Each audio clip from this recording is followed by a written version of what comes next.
Hello everyone, and welcome to yet another podcast about healers and coaches, where we bring their energies, their work to the public so people benefit from it in the way that they want to, and also that this work spreads far and wide to every corner of the world. Today, I have the honor, the pleasure, the joy, I can't explain in any other words, that I have the honor here of having Dr. Kaveri Sohoni. So, Dr. Kaveri is a veterinarian from Mumbai. She works with animals with homeopathy along with Reiki because she's a Reiki Grandmaster herself. And so she works in healing not just the animal, but also the animal's owner. And one of the things that's drawn me to her, that all of us healers are gifted with a connection to the divine. You can say all of that. But with Dr. Kaveri, one of the things that I understood about her while we were having a conversation was she communicates telepathically with animals and with nature itself. It was so mind blowing when I heard some of the stories, which she will also be sharing with us in today's session, that she's able to have this gift to be able to communicate with the core of nature. And with a lot of envy and a lot of pride, I welcome her into today's session. So, welcome, Dr. Kaveri. It's just wonderful to have you with us in today's session. So, thank you so much for coming in with us. Thank you, Gavya. Thank you for the lovely introduction. And I'm very happy that we could connect over, you know, the common background of being healers, or even having this opportunity to discuss a few experiences and share that energy with you as well as my host. So I just am very happy about this opportunity, and I hope that more people can experience how the way we share this bond with nature, and also be more connected to themselves also. Absolutely. And I know you already know this, but I'm a huge fan.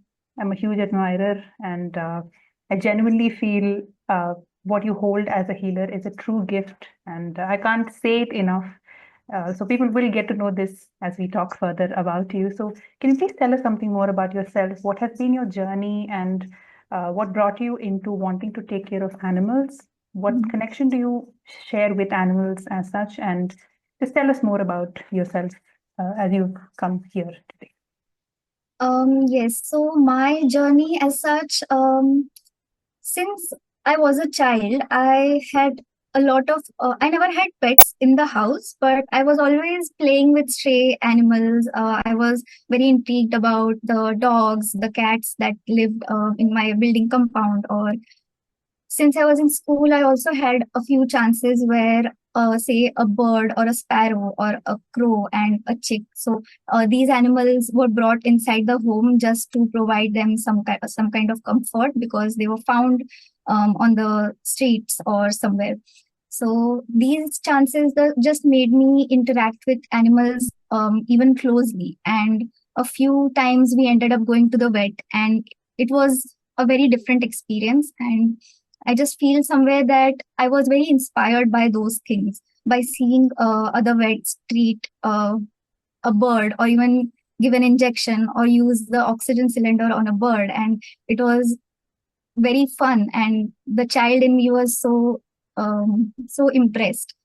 And growing up, I was also taught to interact more with animals. So there were a few instances where my father used to encourage me to go towards, that animal, or greet it, say hi, hello, and ask it, if it wants pets, or just be in that energy with an animal. And I think it was just how it started, because ever since my memory goes or takes me, I just remember that this has been this way.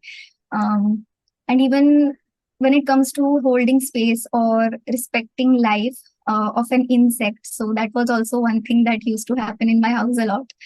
We used to catch insects and leave them outside the window. There was almost or very less killing insects in the house. So even for rats or any creepy crawly just wandering inside the house, we used to trap it and leave it outside. the mouse or whatever the creature was, they did end up coming back a few times, but every time they were caught and left outside. So that's how it has been for most of my life, and I try to continue to do that even for the insects, I'm saying, because there have been times where people have gotten rid of some insect for me because I could not be brave enough to catch it myself. But that's one thing that I am also working on, and I will definitely try and do it myself and not have people capture insects for me and leave them outside. But yeah, mostly intention also does the job. And Amazing, amazing. So, where do you think your interest in animals comes from? Why animals? You know, because we all have pets, we all take care of animals, and there's generally a lot of people call themselves animal lovers or pet lovers, but the kind of depth with which you're connecting with these animals, where do you think that comes from? um, I still feel that the very first few cases that came to me, I would not say cases because I was not a doctor then, I was in school. Um, but just being there for that, for the sparrow chick, it was a baby sparrow which fell out of the nest a few times, and my dad tried to keep it back in, but it just ended up on the floor every time. So he got it home, and just the experience of being able to care for it, giving it that space, or um, trying to make it feel comfortable. So, all those things are where it all started, I believe. And when I was very young, I remember my house was just right next to the street, and we used to have this dog called Honey, and she's the one of the first dogs I ever made friends with, and she used to have a lot of puppies very frequently. And I also saw some of her puppies getting killed on the road because there were a lot of vehicles passing from there.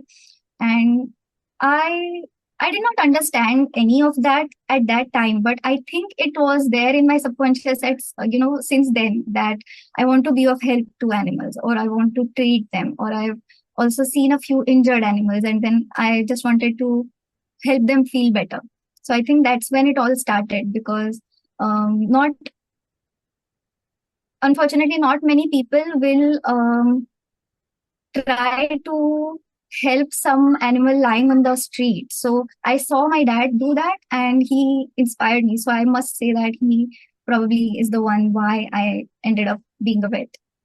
Amazing. I think they say that a lot of us fight for the underdogs, right? Mhm. That if there's something that's helpless in its place and no one else is stepping up to do that job, and there's one person who does it, we kind of go behind them and follow them out. That's amazing. I think that is one aspect I've noticed in you that's constantly kept coming up. Let's fight for the underdog. I mean, who fights for cockroaches or mosquitoes or lizards for that matter, right? So I Mhm. think that's amazing to experience that ability within you as a person. So what about your education and why wanting to help animals full time? So I feel there was this one a, a few years in my life where I also wanted to go for MBBS, but that was not from my heart. So I was just trying to follow the crowd, and people were trying to push me into it, and I I had this intention of being of help. So that's one thing that I wanted to do. But I was not, for those few years, I had forgotten about vet, and I was just thinking about being of help. So that's how, for a few years, the MBBS factor was there, wanting to go for that. But I did remember suddenly that my childhood game used to be how we used to run this animal care agency. So that was what we played in school. So my friend and I, we had these letters typed, and we used to make batches, and we used to distribute them to friends, and we used to create this imaginary animal care agency center where the people will bring animals. And that was, I think, the beginning of the manifestation for me, because I that's how it all started. This was a game, and we used to play this every day. and we used to go out and feed the dogs some biscuits or something, or we used to give out, handwritten certificates to people if I found somebody, those dog feeders in the area. So we were very happy when somebody did that. And that was a very childhood, the childhood memory that I still very clearly remember. And suddenly I was aware of this thing that, okay, no, this is really something that I want to consider. And then I so for any other modality as well, for the homeopathy or for even Reiki, I will always say that the modality picks you up, or the intention of where you are supposed to be, it will pick you up. So the same thing happened. I forgot for a while what I wanted to do, and the childhood memory just it was just a game for a few years, because even people around me, some distant family or relatives, they were saying things like, why would a girl want to be a vet, or things like that. But I don't know. I just got into it anyway. So the intention will pick us up, and that's just how it happened. And my intention of being of help. So the love for the animals was always there. And there was also this time when we wanted to help animals, but we did not know how to do it. So we had the pet or the animal inside the house, or we were trying to care for it in the best way that we knew at that time. But it needed some deeper level of help or some kind of healing, which I was not aware of at that time. So it just pushed me into actually taking it further, like a full-time profession. So it's what I did after my 12th. Wow. So now you have your own clinic, or are you planning to have one? How does it work for you right now? No, so currently I am a master's student, so I work online most of the times, and for homeopathy as well, or even for distant Reiki, all of it works from a distance. So most of the times I need to talk to the pet parents or the caretaker of the animal to know what's happening. And at some times it's okay if I cannot see the animal physically, and I still can be of help. So I just courier the medicines, or for Reiki, it just works anyways through a distance. So I just connect with the people through WhatsApp or even live meetings. So that's how it is for now. All right. So I'm very intrigued to know about uh, what is this telepathic connection you have with animals and with nature itself? Do animals speak to you? How does it work? Yes, so telepathic animal communication or nature communication, it's basically a way of interacting with the animal or a plant or any element of nature, basically. And yes, so it is like a two-way conversation. You can ask them, they will answer back. So yes, that is very much possible.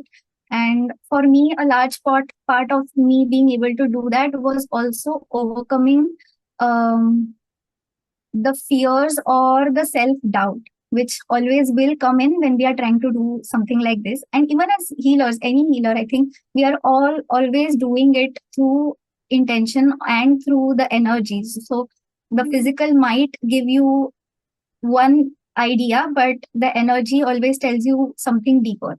So it is that way, and you have to get out of your own way in order to take in something of that sort. Because as humans, we are not very used to um, listening to our intuitive side. So we were always trained to have something external tell us something, or even validate what we are saying or talking to each other. So it's a slightly different way, but it's more intuitive, and everybody can do it. It's not that only few people are meant to, but it's something that we all hold. We always have it inside of us. It's just about learning to step out of the way a little bit. Okay. So the first time you did have this interaction with an animal or with a tree, did it freak you out? Did you feel like I'm just hearing something, or this animal is talking to me? Is everything all right? Did you feel that way, or was it already normal according to you?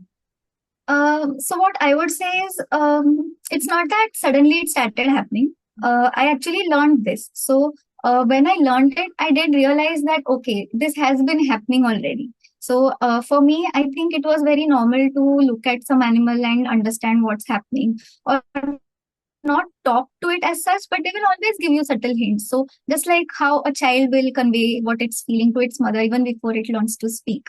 So the mother always knows what's up with the child. So it was something like that, because I used to have these uh, s- some bird that was many many years ago, and I also picked up some chipmunks, and they made way to me, or even sometimes a sparrow, or a parrot, and we had these animals inside the house, and we were just trying to understand what's happening with them. We just found them, and um, so that's when I used to know intuitively somewhere that okay, now she's gaining strength or not. Or even I think it's also a part of how we become vets. So it's also about being in contact with animals. So I think it was pretty normal, but until I actually learned to talk to them, so that's when I realized that okay, they can also talk back to you, and they have things to share. So they might have some guidance for you, which probably you need to hear at that time, or they will tell you some guidance and some kind of some inputs about our health. Or it's a whole different world, and I love to use this inside of my way of treatment, because a lot of the times animals and humans are so closely attached and so closely associated with each other, that they share this common energy. And animals will also choose the humans. It's all a part of soul contract. So the animals will have something to say. For example, if the human has a particular health condition, then the animal might have something to share about that. Or if the animal has some kind of a health issue, it might have some other guidance for the human also, about how the animal can heal, or even some parts of the humans that they need to heal. So the interaction is that way. It can be mirrored, or the animals can be a mirror to the humans and show them certain parts of themselves. And it's a whole different world when we try to do it this way.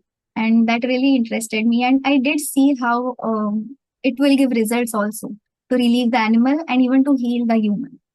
Wow, this is so That's how deep, I use animal communication. so deep. I don't know if you realize how magically powerful you are as a person. Because for people who are listening to it on this side, it all sounds like magic. Like I'm thinking of Avatar, the movie, that the animal connects with you in whichever form. And as you're saying it, it feels intuitively true. I'm like, why is this so hard to believe? It makes Mhm. perfect sense. Mhm. An animal choosing you, and even if we are living in the same house as human beings, we do share things. We have some reason why we're born in the same family as people. We understand all of this, but suddenly when it's animals, we go like, really? Yeah. You know? So true. And so most of the times an animal will step into the picture when it has something strong to say. Or recently this happened with me, where this rescue kitten was found on the street. So I could hear her meowing for a long time before she was inside the house. So she was in the next building's compound, and all I could do at that point was just to hold the intention that may she be safe, and let her reach where she's supposed to reach. And after a few hours, my sister picked her up and she came to my house. so, um, so that's how it was supposed to be. And then this kitten, turns out she has an eye infection, she had constipation, and she had some, she's a very tiny baby. So I had to care for her. And a lot of other things also happened that helped me realize how she is coming into my life with a message, and how she wants me to go through whatever I was going through during those few weeks. And she helped me navigate through it with her physical condition, which was constipation. So I could actually experience how I was healing on certain levels, and how she was also responding to the treatment. I was giving her treatment. Of course, she's having medication, she's having remedies, homeopathy. And it started to give her that kind of relief the more I also worked on what she had to tell me. Mm. And that's how both of us were moving through whatever we had to experience during that week. It's always a two-way communication, just that a lot of us have no understanding of how to receive the communication coming from there. So for a lot of us, and I say us or me, people like me, where see, I don't understand what it's like to receive communication from animals. So when I see a dog, my sudden thing is, okay, protection. It's going to come attack, let's protect self. I don't seem to be able to go beyond that barrier of, hey, listen, it's trying to communicate something. So for a lot of us who are coming from that place of fear of animals, how do you think we can go beyond that and pause and listen to what's coming on the other side? And do you think there's hope for us to be able to communicate with these animals eventually in the way that you're saying is possible? Yes, definitely, because everybody can do it. So, first of all, I think it's not something. So if you're talking about this incident where you are being barked at, and of course, in that moment, the first reaction will be your normal response, if according to whatever kind of person you are. Okay, so if you are afraid, you are going to be afraid in that moment. But I think what can be done about this is, once you are away from the dog, once you're at home, or you can find a calm place for yourself, and you could just envision that same animal again in front of you, and you can connect through a distance. And I will not urge everybody to do it on the spot, because everybody is different. And of course, if and I have been there, I have been chased by a dog, and you do not stop there, and allow them to do it. So once you're back home and feeling safe, we can always go and connect with the dog, or you can just have that intention to, okay, now I'm ready to um, hold space for you. And what we can do is just share some kind of love to them. So it's not that you need to be an animal lover to do this. Just holding the space, or even centering in our heart space and creating that light, or even for healers, obviously everybody understands. But if you are not in a healing background, you can always center and focus your attention on your heart and think about a happy memory, or even something that gives you happiness, and something that makes you share it with others. So once we have that intention, you can always envision a white light, and you can share it with that animal. So if this is particularly for people who are running away from experiences, or afraid are afraid of animals. So you can always do that from a distance, and it might help you to bring that into practice. So you might, if you do it for a few times, I think you will begin to see how, if the experience repeats itself, maybe you will have a slightly different reaction to it, because now you have processed it, and now or even that small interaction of sharing light or love with that animal, you might feel that, okay, it was not from a harmful, or not, it was not intended in a bad way. So the dog was not doing it to attack you. Probably it was doing something else, and probably it was in a happy mood, but we interpret it as an attack. So of course, so for people who are not used to this, so for me, or people who are aware of how animals will interact, we can understand when a dog is happy or when it's angry from its body language, or when the lips go up and it shows you the teeth. Of course, it is going to attack. But if it's a happy tail wag, then you're not supposed to be scared, because they might be a happy hyper dog, but it can scare a person. So I think this is a nice way to begin to practice, to experience that same that experience the same interaction, in your mind at least, and fill it with some positivity. And I think it will help to bring the fear down. And as far as communication is concerned, communication happens through our senses. So whenever you are talking to a dog, we are supposed to allow the inputs to come, and the inputs will be very brief and short and quick.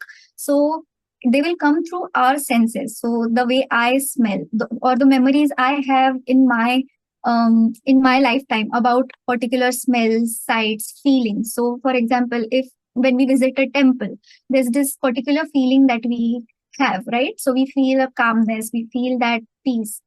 So now our body remembers that peace, the calmness. So a dog, whenever you're trying to talk, any dog, any animal for that matter, or even nature, trees, anything. So they will give you that kind of a feeling, and they know what to give you that you will identify. Could you It's about elaborate this? your life and your experience. Sorry. Could you elaborate this a little bit further? Very Hmm. interesting what you're saying. Yeah. Yeah. So we have our sense organs and we are always perceiving something or the other. Yeah. So you might have witnessed some experience and it might have left you feeling a certain way. So if the animal wants to convey something of that sort, so if you're asking an animal, let's do this with a simple example. So if you're asking a cat or a dog, how are you feeling? And if the animal is feeling very happy and at peace, then you might receive that memory of visiting a temple. Wow. But if the animal is, feeling agitated, it might send you a memory of yours where you were feeling that. Wow. So Yeah. amazing. So it's also about connecting with ourselves. You have to know what my body, like everybody has to know what their body is feeling or when it feels, how it feels when something happens, or the memories, how do the memories make our body feel? Or even for the sense organs, you might hear some sounds, you might hear a bell, or you might hear some. So for different people, it's different sense organs. So for me, mostly it's visuals. But for somebody who's more auditory, they might receive some sounds and words and something like that. So, yeah. Basically, it touches one of your clairs in whatever form. Hmm. That's what you're trying to Hmm. Yes. It's very, very helpful because now I know that I need to stop expecting dogs to talk in English, or in any other language back to me. Now I get it. What you're saying, I Hmm. get it. Hmm. Okay, so the next time I'm with an animal, become self-aware. Yes, self-aware. And it's very easy to not be able to do it when you're really with an animal. So, I think it should take the pressure off a little bit that you are not supposed to be doing it. Or you may. So I'm not suggesting anything, but it's more easier if you are alone in the beginning so that you can feel yourself first. So the practice that was introduced to us before we actually started communicating is this exactly. You remember a memory, then how is it, how does it make you feel, what do you remember, what is all that goes behind the scenes when you are sitting with that memory, and all the sense organs fire in some or the other way. So that's how we can recollect and we can be with ourselves first. And that's how the information is going to come in. And I think it ties in with how we always say be in the present moment. Because if we are outside the body and when we are in the head and in the future, these things cannot come to us. It has to be here right now. So that's what the practice teaches. And I think it's like any other healing modality because most of the healers will also get insights in this similar way. It's not very different. So, Basically, keep all of your antennas up at all times when you're having an interaction. That's yeah. amazing. So, of course, we are all definitely waiting for you to come up with some course for us where you're going to be teaching this to us. You have a student already ready. I'm sure there are lots of other people waiting. But in the meantime, if there's something that people want to learn regarding everything that you're saying to be able to communicate better with animals, is there something you would suggest that they watch or apply or join? Uh, so one thing for me, what comes to me right now is practical helps more. So there are a lot of videos and a lot of content out there about communication, but the more you practice being with yourself and allowing all your senses to do their thing, that is what helped me the most. And also overcoming self doubt, because a lot of the times the inputs will feel like, is it mine or is it the animal? Because that was a big thing I had to work through, because I was always thinking it's my brain making stories. But it's not. And and the more you are so healing yourself on those aspects which are keeping you from receiving, so I think it's again coming back to oneself. We know what our blocks are, we know why we are unable to receive something. For someone it might be that they are distracted, for some people it might be a lack of self awareness, for some people it might be doubt, fear, whatever emotion it is. So we just have to deal with those also, because now being in this healing space or even as a Reiki grandmaster, I do realize how emotions are doing, ruling our entire lives. And I have also seen how the communication or the healing improved once I started healing on the things that go behind, you know behind the scenes in my head when I'm doing these things. Absolutely. And I'm able to draw a parallel because as Akashic readers, we also have this doubt many a times. Mm, Am I imagining this or is this something that I've received from the divine, from my masters? It's mm, very interesting that you're drawing this parallel now. For everyone who's also an Akashic reader, I think this will definitely help out. mm, And guys, please do comment in the comment box to let us know how many of you would be interested in a course by Dr. Kaveri if she's going to take up how she can help you communicate better with people. The more of you guys comment, the sooner she's going to come up with a course. So I'm saying this from selfish motives as well. So please put it in the comment box as quickly as possible. Wow. Yeah. So just one step ahead of this, a lot of human beings, a lot of us humans, we are unable to see animals as similar to us, but then Mm, there are a lot of people who consider animals. There are a lot of dog moms and dog dads and cat moms and cat dads. So where they're part of a family, they celebrate their birthdays. I've seen a lot of that on the internet as well.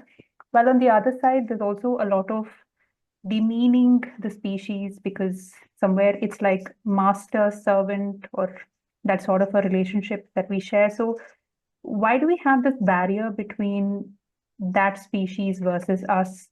Yes, I understand we're a lot more intelligent as a species, as Homo sapiens that we are.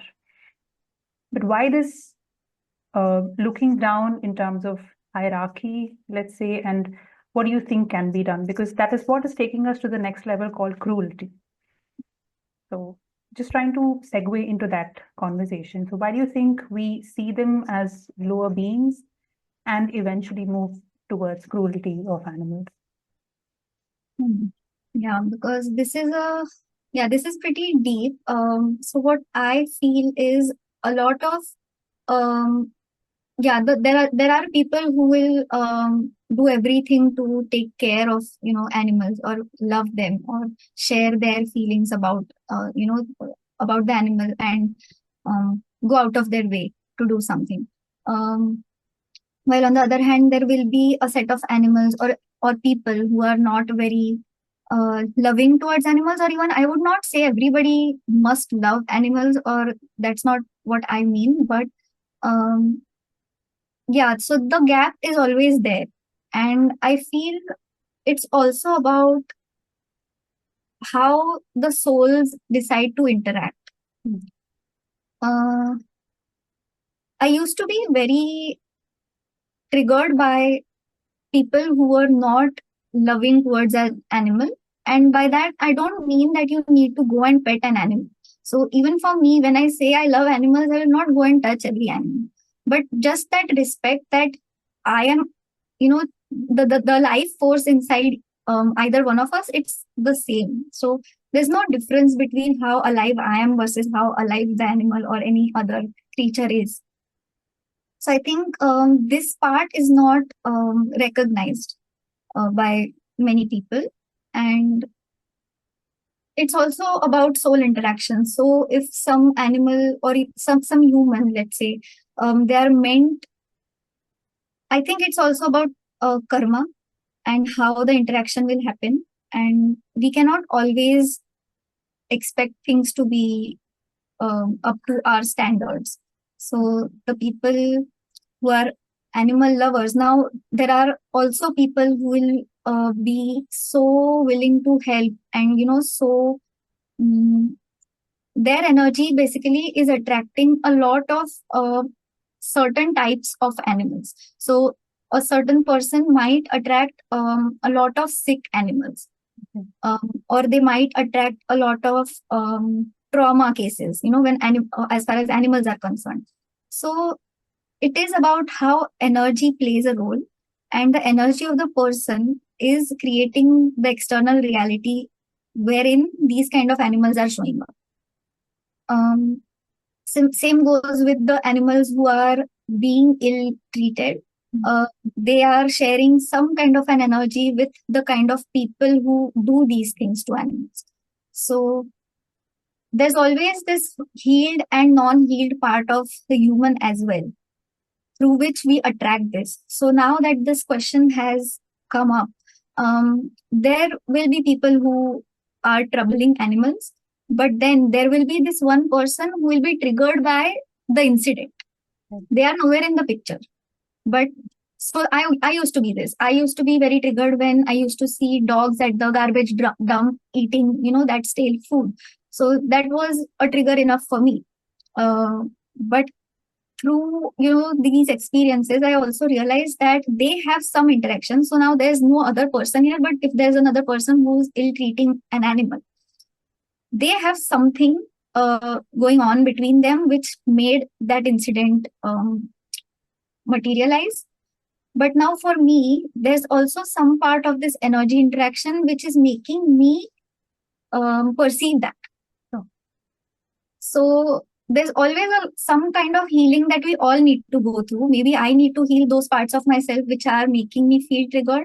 The person, obviously, the people who are troubling animals, some kind of healing is necessary for them as well.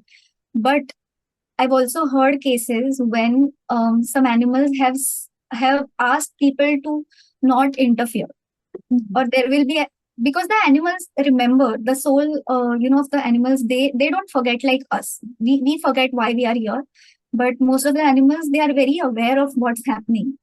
And if we it's also about projection. A lot of times we project what are inner or broken, let me not say that, but that word, but the parts that we feel are hurt, those are the things that we will get to see outside. So it's also about what we perceive, how we perceive, and there will always be things that are within my control and some things that are outside of my control. So I think if we are triggered by any of the incidents that happen, I am not promoting it in any way, but there will always be something that we cannot control. You can control probably, that child in your building who's pulling the tails of those cats, but you cannot control something that you get to hear on the internet, because there's no way we get to interact with everybody. So whatever is in our control, that's all we can do. And I think if I put in the effort to do it and spread awareness or prevent something bad from happening to some animal, I will. But if it's beyond my control, I have to leave it to the universe. I have to leave it to them and their interaction and what they are doing and why it had to happen, So, yeah. So a lot of people watching this would be like really triggered now.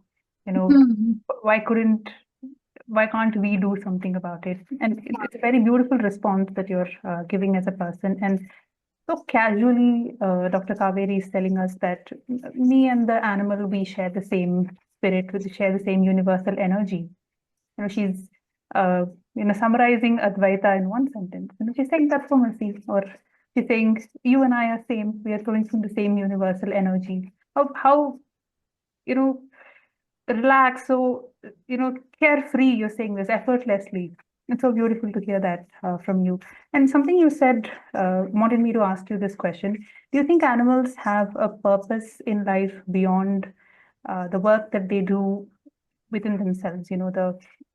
The procreation and the eating and the taking care of their families. Do you think they have a purpose beyond that as well? Yes, animals have a purpose. So like I said, the animals will choose the family. So if you are at a pet shop, why do you like that one animal against all the others? Because there's some tie or some kind of a bond, or some kind of a soul contract, which I like to call.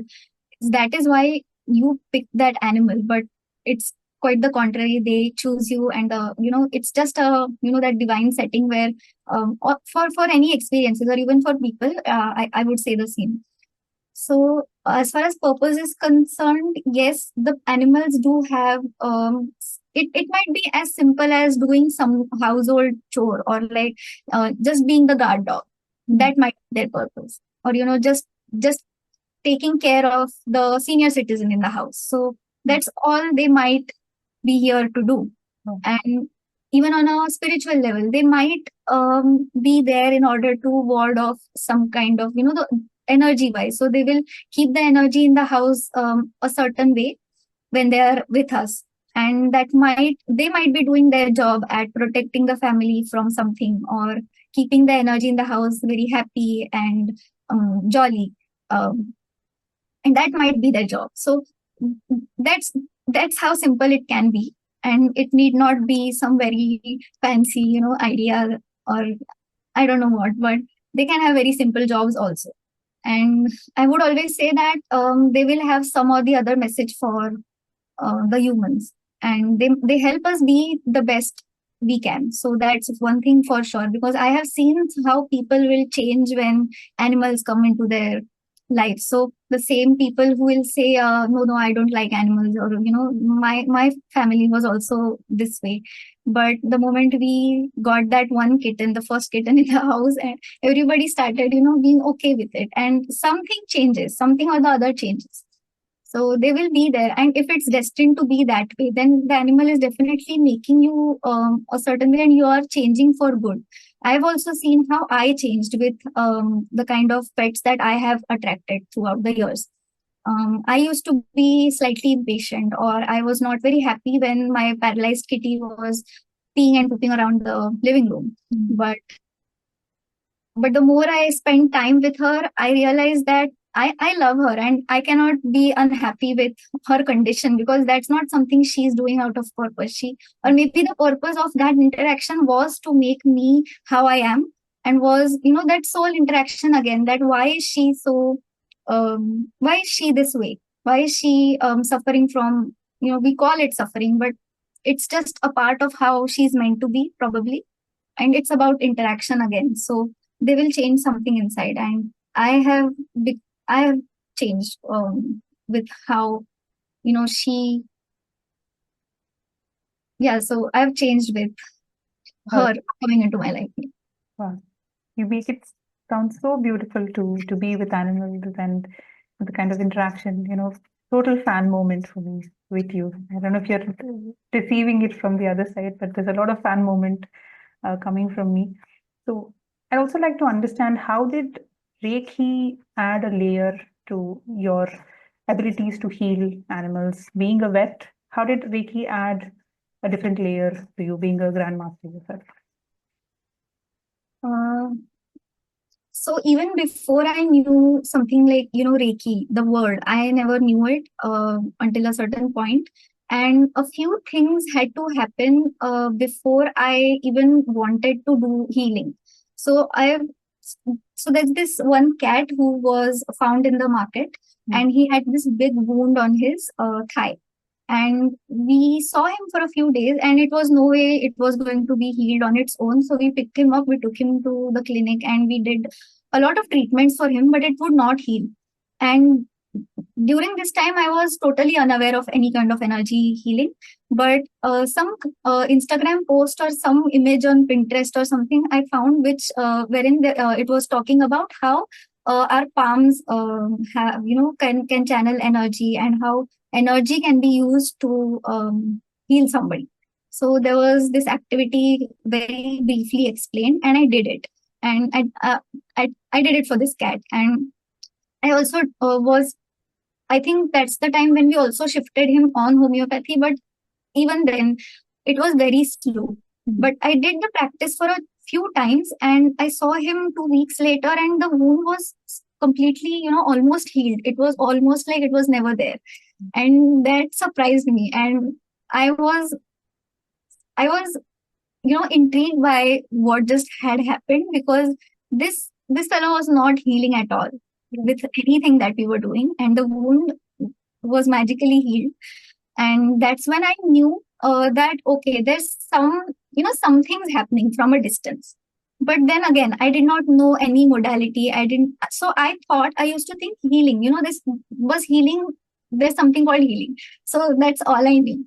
And I wanted to do it more.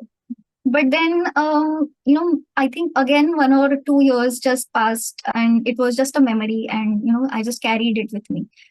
But then after my graduation, I also came across this experience where one of my own pets, she fell so sick, and she was miserable, and we were doing regular treatments for her, and whatever was supposed to be done, we were doing it all. But I just thought she might or she might not survive. So I was not sure if she's going to benefit from any of it. And that's when I was treating her at home, but I was also carrying her and traveling with her to the clinic a few times a week. And I saw that if I can manage my emotions and if I can be a certain way when I am with her, she used to be happier, she used to be much better.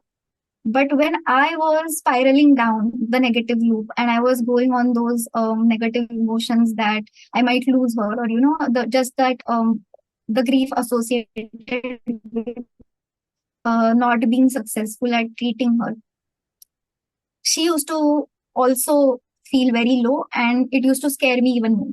So it continued for 2 weeks or so, and her blood reports were too bad and everything was a mess. And even the expressions of the other vets or even my colleagues at the clinic, it told me that something's very, very wrong.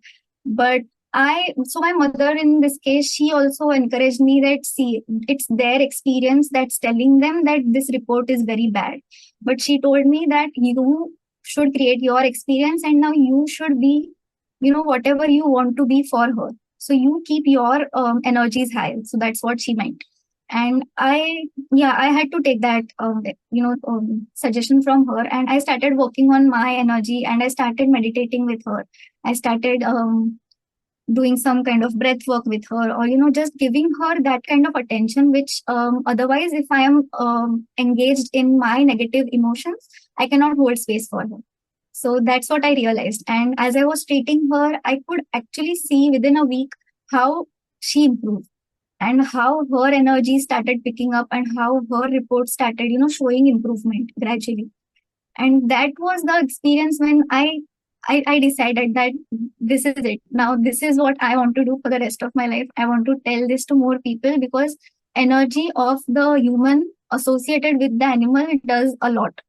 And I could actually feel this for the first time, that there's something that's being transferred to her through me. And I had no idea that this is how healing works and this is how Reiki works.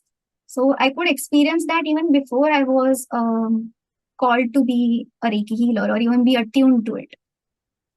And that's where it actually started. So that's when the intention was so strong that now, yes, now what is this I want to learn? So that's how it began. And then I was introduced to the word Reiki, and then I was like, acha, okay, what is Reiki? I did not know. And then I Googled, and I did not have to do much after that. So suddenly, out of nowhere, one of my mother's friends, she turned out to be a Reiki teacher since so many years, and we were unaware of it. And that's it. The next, just in a few months or so, I was done with my 2 levels of Reiki. And like I have already said, the modality picks you up, and it just has to give you that one experience which makes you, go into that cycle which will launch you into whatever. So that's what I When did. you combine homeopathy along with Reiki to be healing both the animal as well as its owner, if that is the requirement that comes to you. Yes. So through this, whatever happened, I did realize that the humans and the owners also play a role. So for them, I don't prescribe medication. It's only healing work and some self work that they can do on them. And healing, of course, the Reiki healing for them as well. And for animals, it depends. If the animal is already undergoing treatment elsewhere, then Reiki works as a good alternate, good complementary or supportive therapy. So that's how I use it. And if it's my patient, I will give a remedy as well. So for people who are watching, could you explain a little further for specifically pet owners? How does their energy affect the animal and vice versa, with a couple of more examples so they're able to perhaps relate that, oh, maybe I'm doing this and this is happening. So maybe I could do something better for this to not happen between me and my pet. Tell us a little bit more about that. Yeah, when it all started, what I found is that this is how manifestation also works. So the way we carry our energies, the way our dominant thoughts are repeating in our heads, that's how our external reality will be. So this is also how animals that are a part of our life will also be a part of this external reality.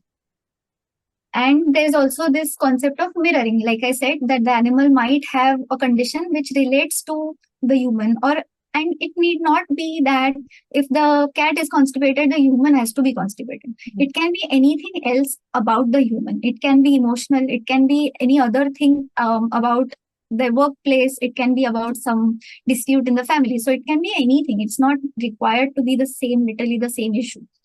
Even at clinics, in the beginning, I noticed how people can come and say that my animal has the same issue as what I have. I have diabetes, my cat also has diabetes. So I've heard these sentences from people. I've also seen how people will continuously say, my dog has a weak gut, or his liver is weak, or his skin immunity is low, or whatever. So we have gathered these thoughts and we keep playing them in our mind. And this is also for non-pet owners. Like, how many times are you thinking that this particular person is going to be rude to you, or your boss is going to be rude to you, and they end up being rude? So it's similar. It, of course, the animal will need some kind of or treatment, or the humans can also have some energetic interaction going on, which is making them flare up more often. So it's not always this case. The animal can have a tendency to develop a certain issue frequently. So that's, of course, something that is about them alone. But there's also this side to it where we keep repeating these thoughts and we keep getting those responses from our animals, because a lot of people are already aware how the animals can show the same attitude as their owners. If there's some person who is going to be more excited and more energetic, the animal can be that way. So it's, of course, not 100% this way all the time, but a lot of the times this does happen.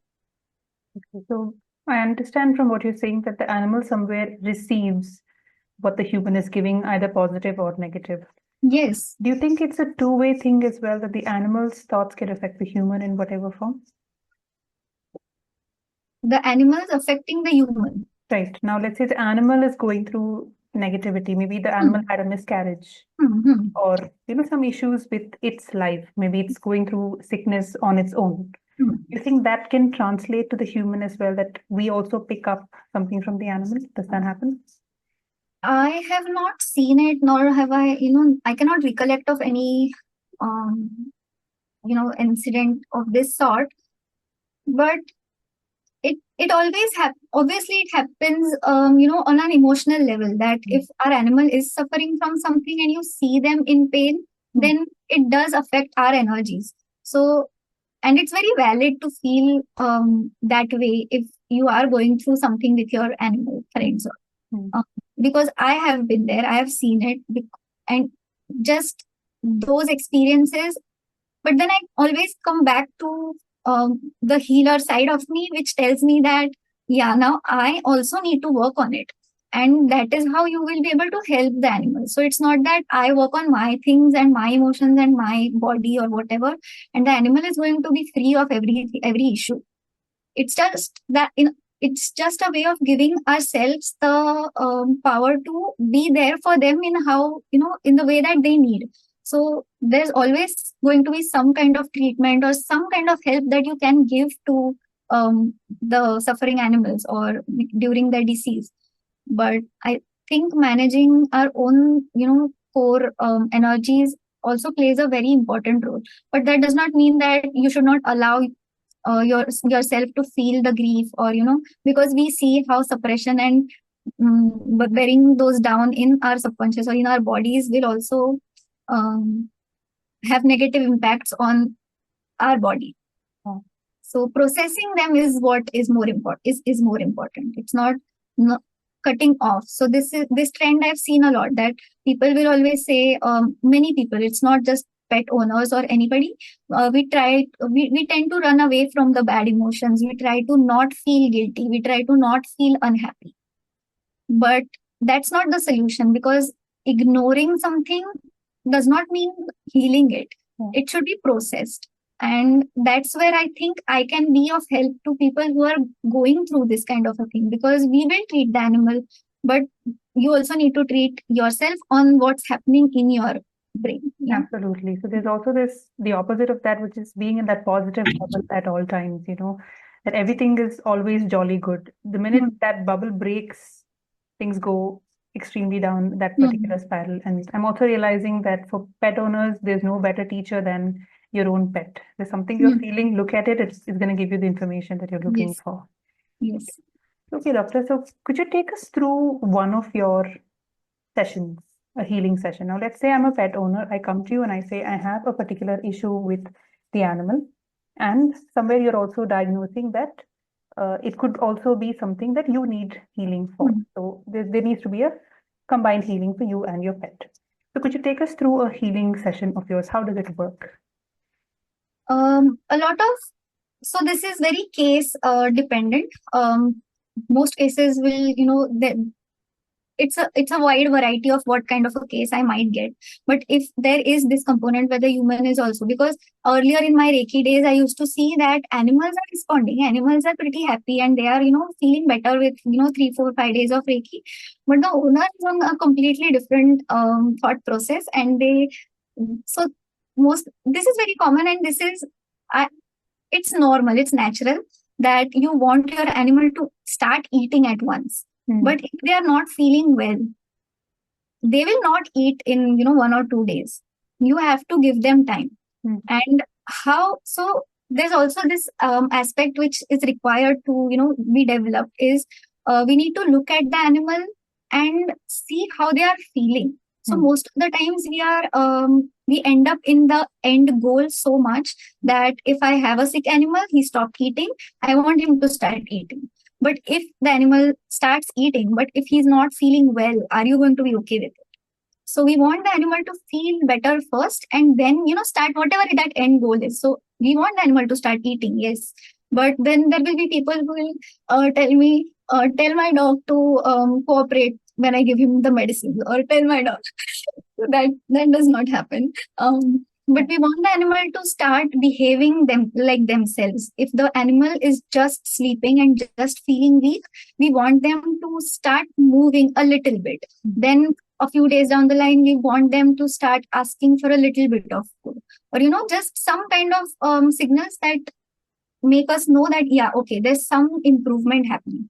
So in my healing sessions, this is the most important thing which I also had to learn early on, is that it's not about me making the symptom go away or making the problem vanish. Right. It's a process, and it's not going to be point A to point B, direct jump. So we have to take them through it, and the animal and the environment, the particular animal and owner duo, they are going to judge, or they are going to participate in this whole process, and that plays a very important role in how fast or how slow it's going to be. Energy wise, animals receive very well. They will respond very well. So that's why I needed the owners also to participate, because a lot of the times the owners will be in this only one, they are only looking at this one thing where they want that certain outcome. So this explanation and taking them through this is a large part of what I do, is that we need to assess them on how they are feeling and not exactly what they are doing in this moment. Okay. So for a healing, if that's the case, I will of course heal the animal separately. I will also offer that let me do a combined healing for both of you. And I will give them a certain set of affirmations or certain activities which they can do, which helps them to center their energies or ground their energies. Because it's very easy to be disturbed by being in the presence of your, you love your pet, and then you see that, okay, he's not feeling well. So the person also starts feeling guilty or whatever the feelings for that person is. So we do heal on those emotions also. We work through that part of it. And I work separately with the animal. So I will start the healing process for the animal, and I'll do a thorough full body healing. So it's not always khana nahi kha raha hai. So, just that one system specific. It will always be the entire animal. And if I have, and it will be more intuitive. Whatever comes through guidance, that's what happens in a session. If I see that there are a few blocks or some, energy that needs to be removed, cleaned, or even, filled with some good energy. So that's what I will go ahead and do. And various symbols in my Reiki practice also help me to do this. And then by the end of the session, I will end by grounding and just distributing the energies and making, or holding the intention that the energy continues to heal the animal until whenever it's required, or throughout whatever, duration it's required. Got you. And depends upon the condition, how many sessions go into this. So it's slightly different. Starts from 5 to 7 days. Again, if it's something, that needs that certain amount of time. But otherwise, if it's minor, it might take 2 or 3. Depends, like what the animal is coming with. But mostly when the people are involved, it will take a week or so. Okay. Are there any animal human duo that you think you don't feel drawn towards, or you feel, hey, this is wrong, this is not the right way of doing things? So perhaps you feel like it annoys you a little bit, or you feel, I don't want to treat these kind of duos. Has there been any such experience for you? So if there are people who are questioning what's happening, most of the times they don't end up coming for a session.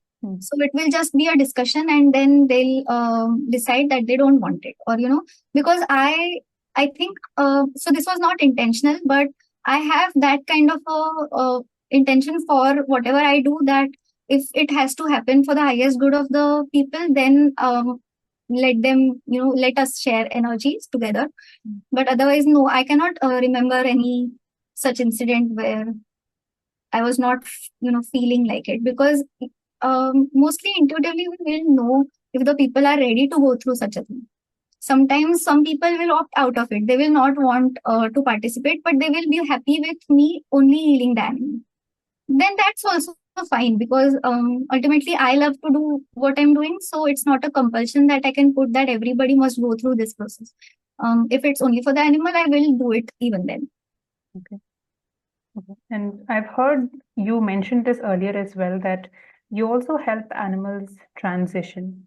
Do you think you want to share a little bit about that? Maybe experiences of the past, any cases that you've dealt with, and what do you mean when you say you help animals transition? This is also a very old story. So most of the time, so even for listeners, a lot of things will repeat, and a lot of patterns will keep happening in our lives until you actually are made to sit and think, okay, why is this? Why is this same trend happening, or what is the message? So until that point in time when the universe will make you think about the why, analyze what's happening, it will have happened a lot of times already. And it has to happen that way. Otherwise, our attention is not going to, or we are not going to pour our energy into asking such questions. So this is what happened with me. Ever since I was young, like I said, we always had these chicks or some birds or some or the other animal.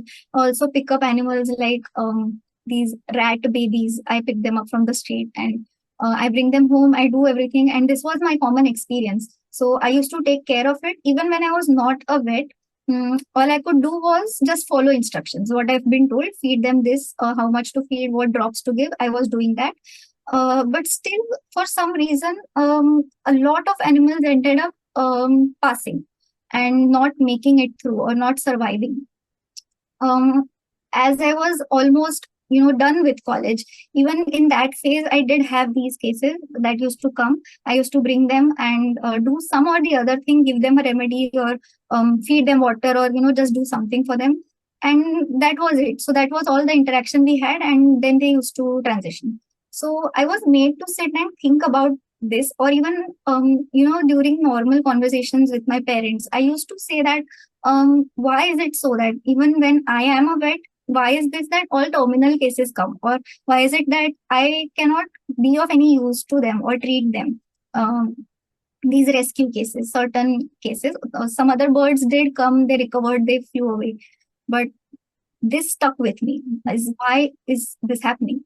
So my mom could point, my attention towards this, that if they are meant to transition in a safe environment, or if they are meant to transition, um, with love, then that is what you are doing.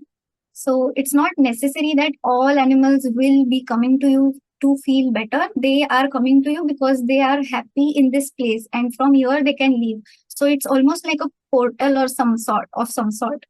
And yeah, I did, yeah, did make a lot of sense. And after I started my Reiki healings, um some cases for some cases this did happen, that the animal started passing in session.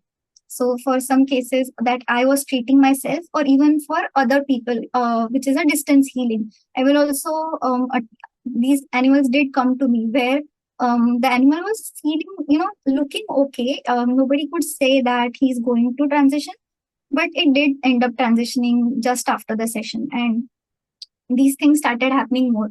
And that's when I realized that yes, there's some kind of a healing that probably needs to be done in order to make the passage smooth, or remove the unwanted energies, or make them feel more safe and secure before they could leave the body. Sometimes it's also for the human, where they want the human to feel okay first before transitioning. There will be people who are not willing to opt for euthanasia, and I have also done healings for people, and then we have euthanized them. So it also works in combination. But for people, for certain cases, I was astonished myself to see how we never had to make the choice to inject, or they just passed naturally. And a few of those cases where I was willing to inject, or do chemical euthanasia, but it did not happen. It was not possible at that time. So I had to continue to heal for a few more hours until it was possible. And then she chose to pass away in session. So there will be a lot of other things that also go into this, because how a soul has chosen to leave is also something that we cannot control. Even when there was this time when I was willing to do it, usually I don't want to, but for this one particular cat, I could not make her live more. I could not do anything for her at that point. So I was okay with allowing her to transition, and I was ready to do it myself. But I could not find the drug anywhere. And until it was made available, she passed in a Reiki session. So it's not always what we choose, but it's also about what the animal is choosing. And these cases, I love to do this kind of work because it helps. And I have actually seen it, I've actually done it where this animal was admitted only for this purpose. I had to travel, bring him to my residence. I kept him in my room and I was not very equipped, or I was not feeling strong enough to do the healing that day, so I was trying to postpone it to next day. But something just told me that you have to do it now, because then the way he was looking at me, something told me ki, this is the time. And I did the psychic surgery for him, and I removed those bits of the last whatever. I could see a lot of blockage in his abdomen, and there was a lot of with some emotional stuff there, which was also about the people around him where he was. And I could not heal the humans for this, but just the animal. And the way I healed him, and I could see how he was relaxing with every few minutes of healing. And then he passed away in my hands. And the moment I could remove all the last pieces of those blockages, which I was intuitively feeling, and the moment I started a normal, healing after I was done working on his energy, he just blinked at me and he transitioned, and it was very smooth. I've never seen somebody, transition like this, and such smooth transitions have happened even after that in session, or just a few hours after session. So this does happen, and I love to do this work because I will also have some healing done for the pet, for the human, sorry. And I will also give them certain instructions in how, in a way, how they can support their animal, or how they can help the animal to transition in a better way, or whatever the energy in that situation demands, I will cater to it and help the humans as well. So beautiful when you speak the way you do, and multiple goosebumps going through as you're talking. And somewhere I feel like something within me is healing as you're speaking. You're not even giving healing from the other side, but as you're speaking, there's so much that's opening up. I'm sure people who are watching this will also feel the energy that's coming out of you. So I can't Thank you. stop telling you how magical you are as a person. You're so easily saying these things, so effortlessly saying these things.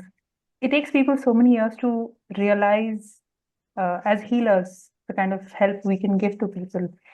Mm. We've been doing it since childhood. So you're like, हाँ ठीक है तो है ऐसे. Now, like, can we move forward? I'm like, how?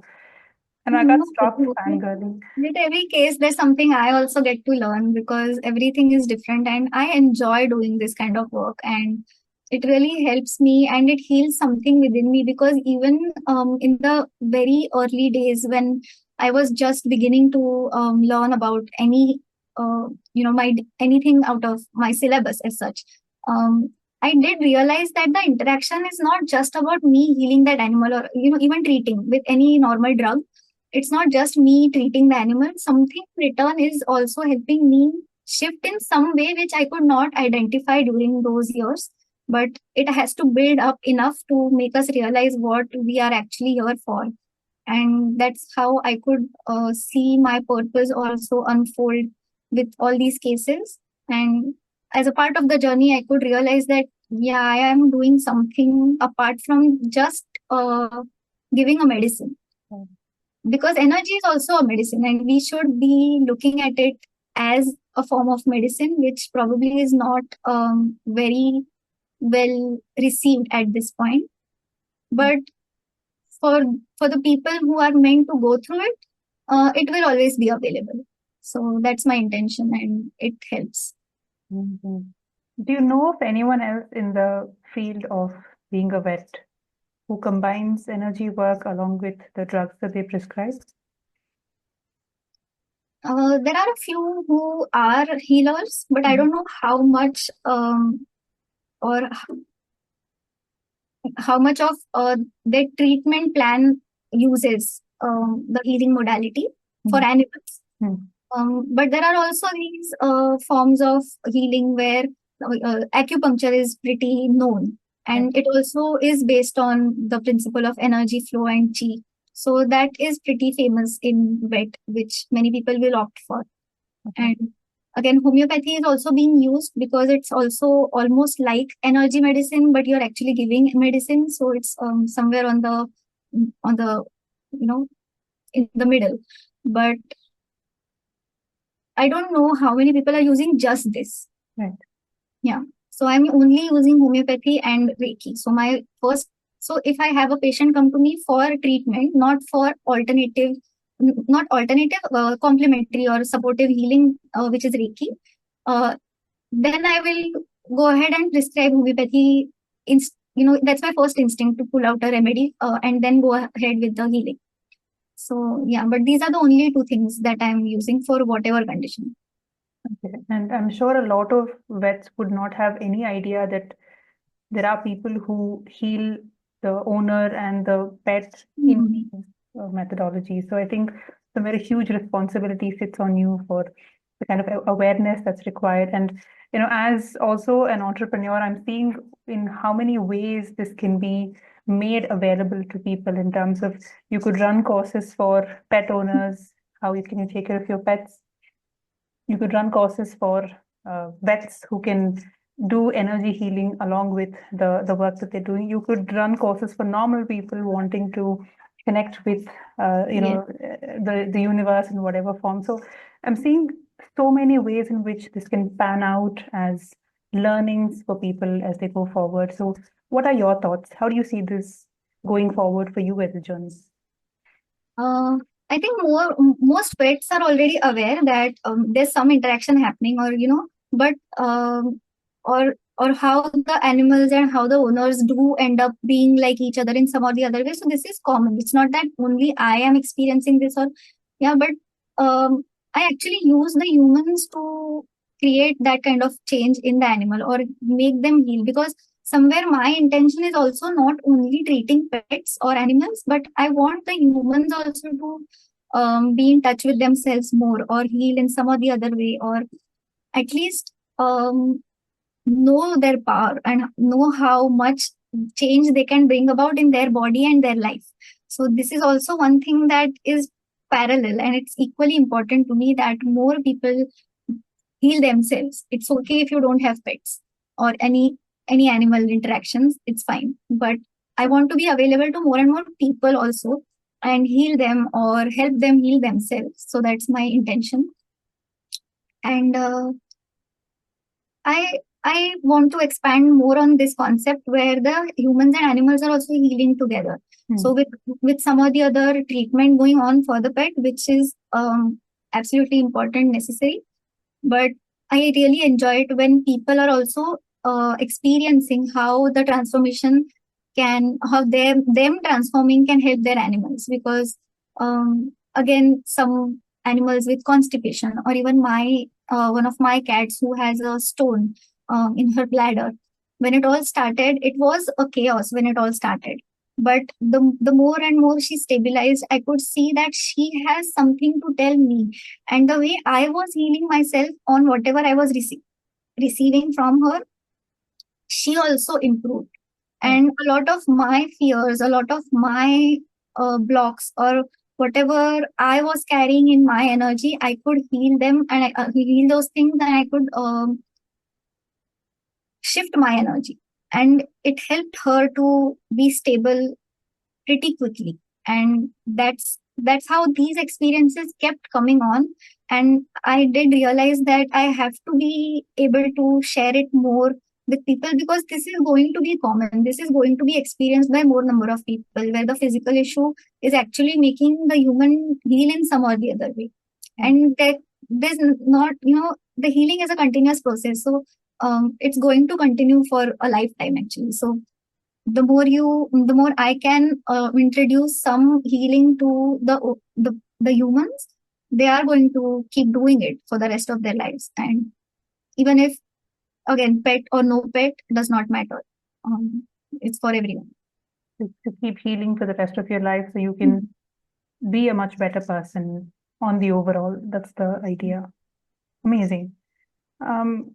So as a person who experiences the world as deeply as you do, or experience universal energies, experience this kind of communication you do with animals, with nature as a person, what do you think is the biggest thing that's gripping us as a collective right now, in terms of where we are headed? I don't want to talk in terms of maybe animal extinction, or in terms of how the planet is suffering in whatever form that it is. I don't want to make it seem like we're going towards doom and things like that. But as you, as a person who's connected the way you do and receive information the way you do, what do you think? Where do you think we're all headed as a collective?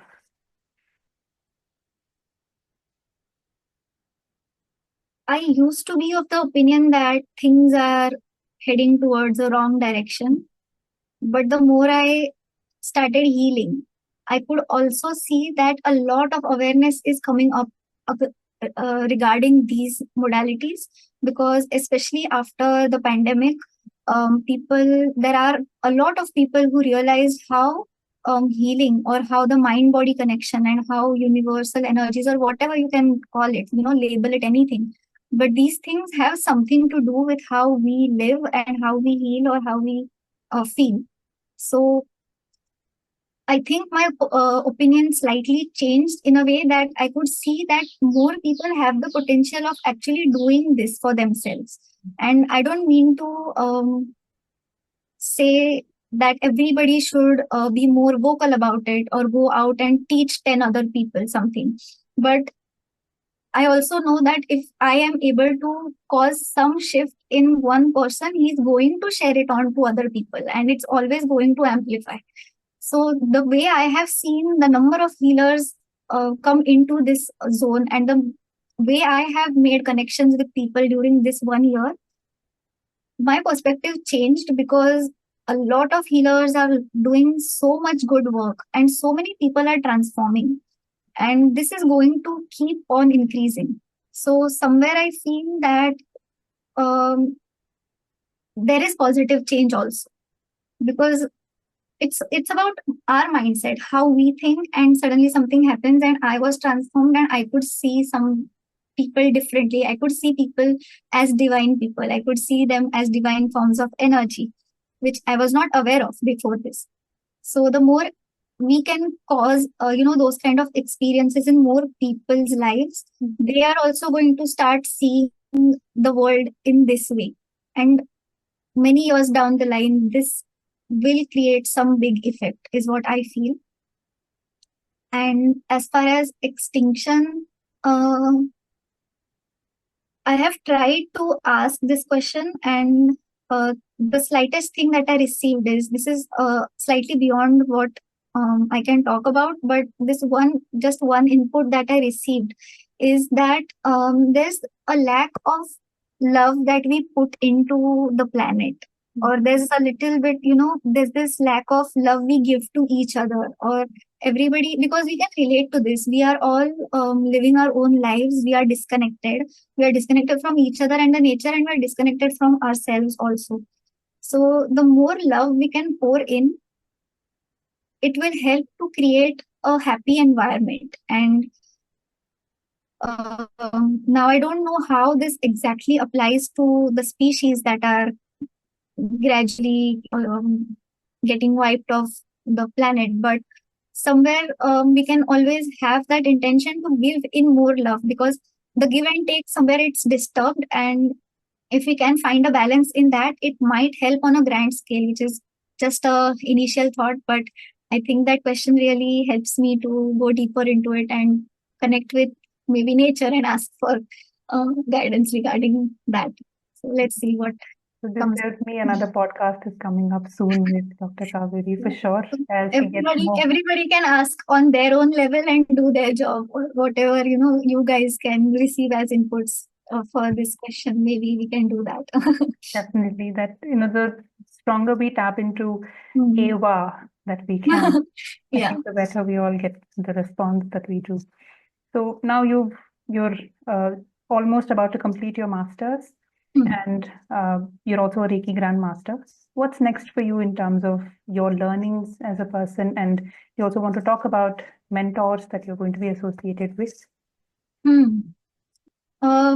Yes. So, as years passed, one or the other modality kept on, adding to the list, and it all helps. So, I only now that I will be out of college, which will be, I think, 7, 8, 9 months easily.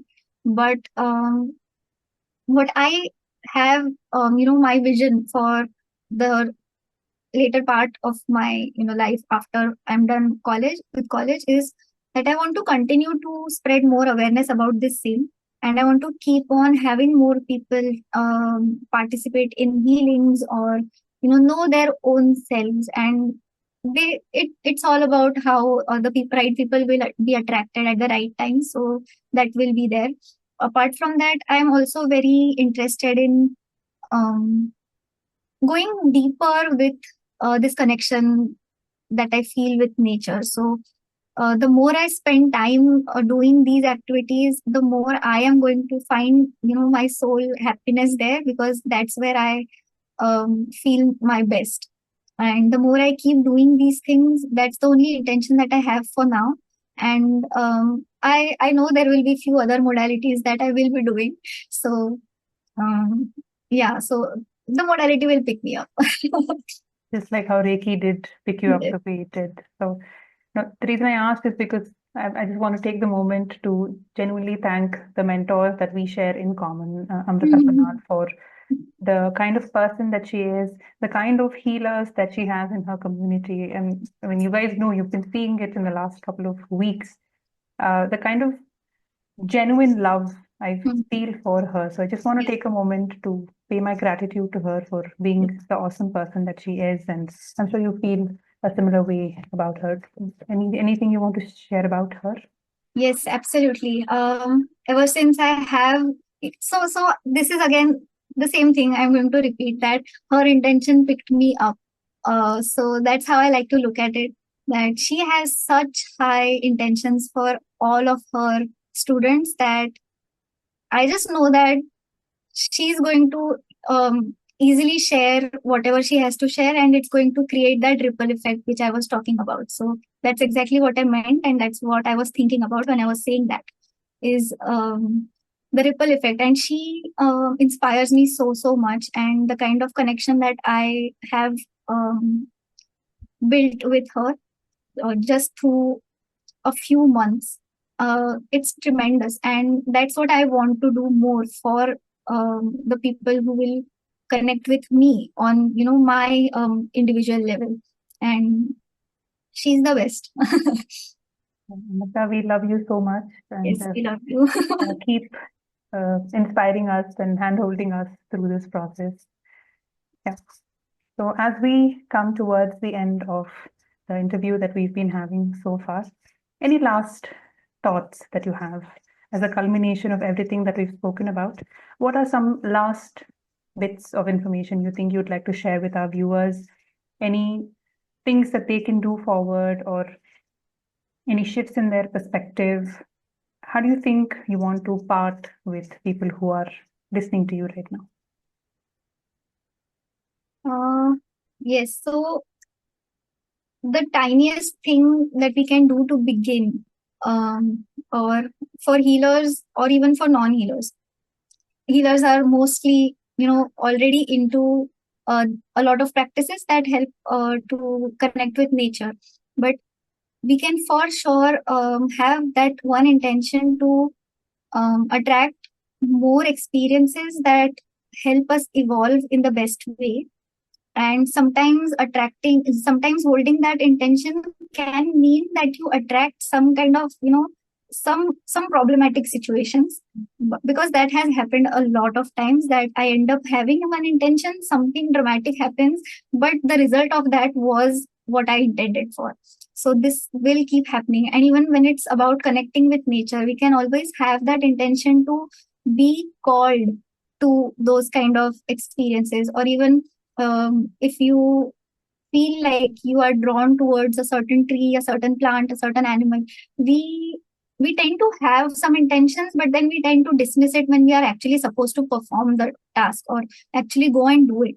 So if you can go and actually do what you're being called to, that will be the experience for you. So if you are feel if you feel called to touch a tree, go and touch a tree. Be weird, it's okay. And because that's how the interaction is going to give you something. You might not know what exactly happened there, but you might realize it sometime later in the day, or a few days later, that yeah, so it will make sense to you more. And even exchanging a simple smile with a stranger, there's some kind of energy exchange that, and we might think that it's such a petty thing, and why would that be important, but it might. And I think we should just keep our hearts open to attracting the right experience, and to be open to learn from it. And nature is always trying to interact, animals are always trying to interact, and that the fear stops us. So I I do realize how the fear can block us from, and we tend to generalize this. If you are afraid of one insect, we will say all insects are the same. And or even that one animal was vicious, you will generalize it to all animals. So, and even for humans we do it. So it's not something very different or very new. We do it for people also. And I have also this one thing to say, that the more we keep those prejudices in our mind about some people, some places, or whatever, that every time, oh, this person is rude, then the person does end up behaving that way. And the more we try to change our field and keep those intentions open, the person has to change. There's no way they are not going to.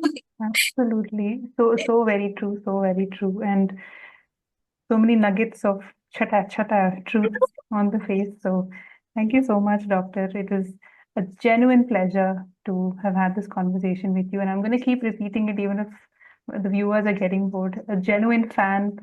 I genuinely admire, adore the work that you do, and can't wait for the course that's coming up from you for all of us, and can't wait to see the kind of impact you're going to be creating in this world to make it a much better place for animals, for nature, and for humans to coexist. So, all the very best and more power to you as you go on this journey. So, thank you so much for being here with us today. So, I genuinely appreciate the person you are and the kind of work that you're doing for all of us to reconnect us with nature the way you do. And I love your t-shirt. It looks genuinely amazing. Thank you so much, Kavya. Thank you so much. I really enjoyed this interaction, and it was a part of, I think I realized this morning that I used to have this subconscious intention of speaking about, whatever's happening, and sharing anything that I can.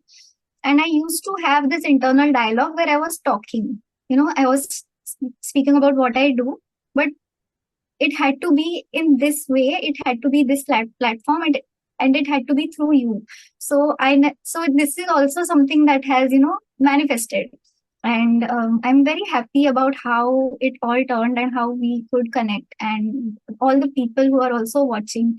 um, it, it's amazing to connect with all of you through this platform, through this medium, and I'm just very, very grateful. Thank you so much.